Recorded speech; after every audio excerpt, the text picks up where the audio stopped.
ngò mơ phải sẽ áp ngò cái này này còn đa rồi còn đa rồi tầm khơi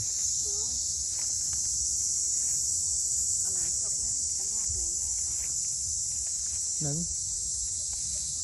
tùm gì bên non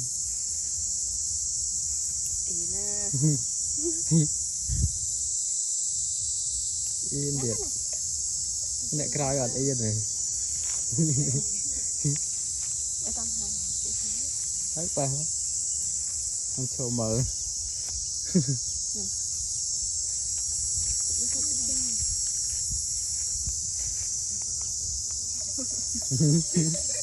nè ăn bẹ bùa đấy giờ cái khơi tùm rò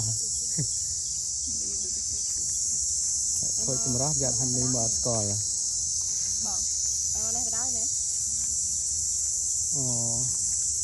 món này bắt đầu chiên tên này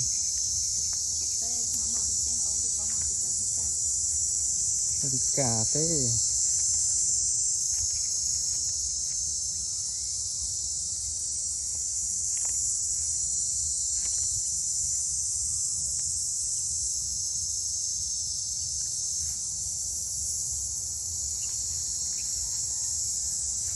cắt ỏm nó sọc mấy cái hơi vậy chứ đây ỏm cắt ỏm ỏm đấy cắt đấy cắt bón hơi cắt này cắt cái thay cắt cái bật bét tập lên đẩy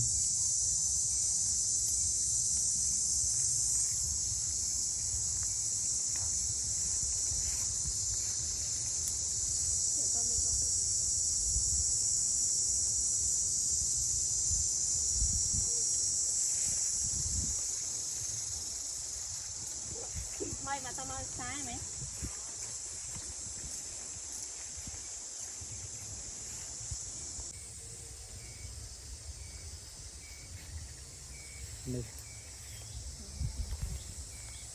này cắt ỏm mà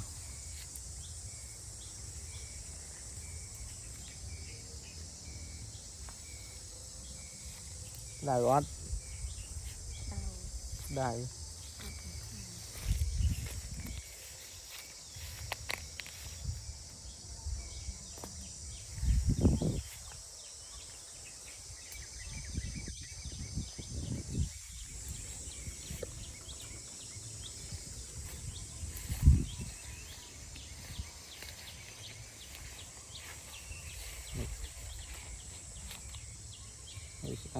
cắt ỏm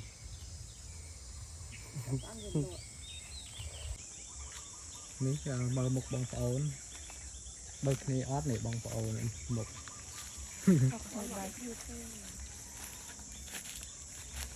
bón tôi chỉ pháo ổn thông tiền mạch chẳng ở cái làm bà lái đó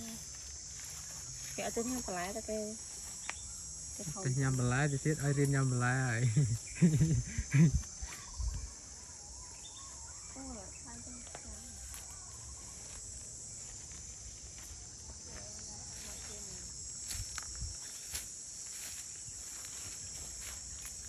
mày cho teo nó con món này đào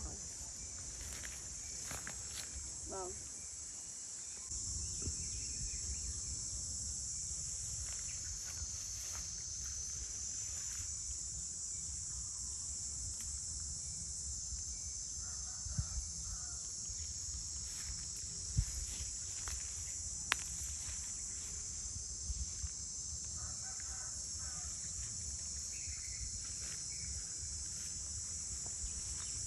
tao không ăn không nên mua kia cầm mọi on chật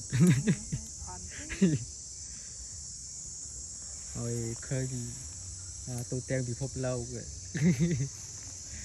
tôi tên phốp lâu ăn men khơi nơi tập bọt ấy khơi lấy nè có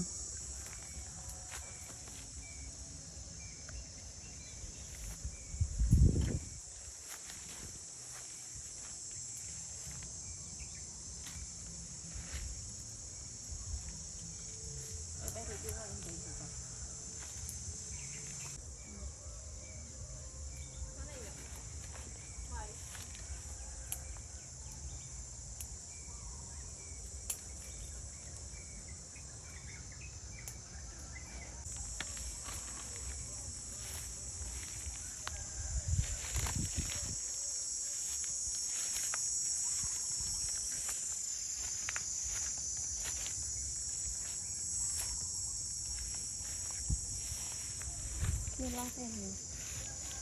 Cái đaiเอาไปก็ได้เบื่อใส่รอ Mình เต้ chơi cái đau đi lo xong rồi. Cái chuyện đặc biệt lo. ที่มาไปก็ได้ไปอืม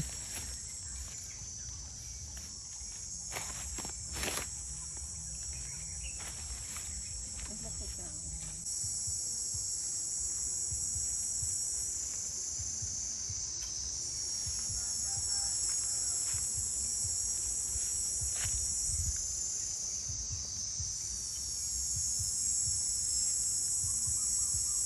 ได้มองไว้เลย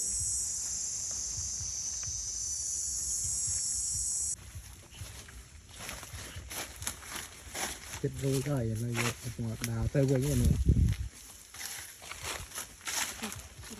đi qua tới nào đi qua tới đâu đi chứ không mấy mẹ tôi trộn thế đó mình sẽ trộn đủ đủ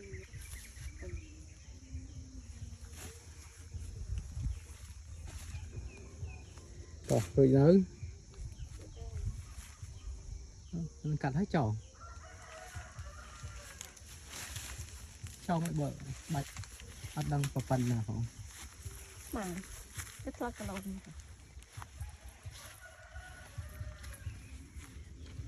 thân khôi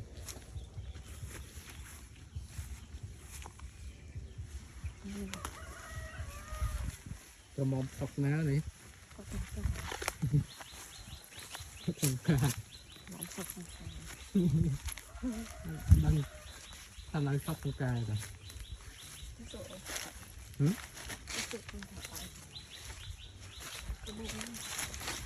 Hot ớt ngọt ôi hot con thì nhâm thực đầu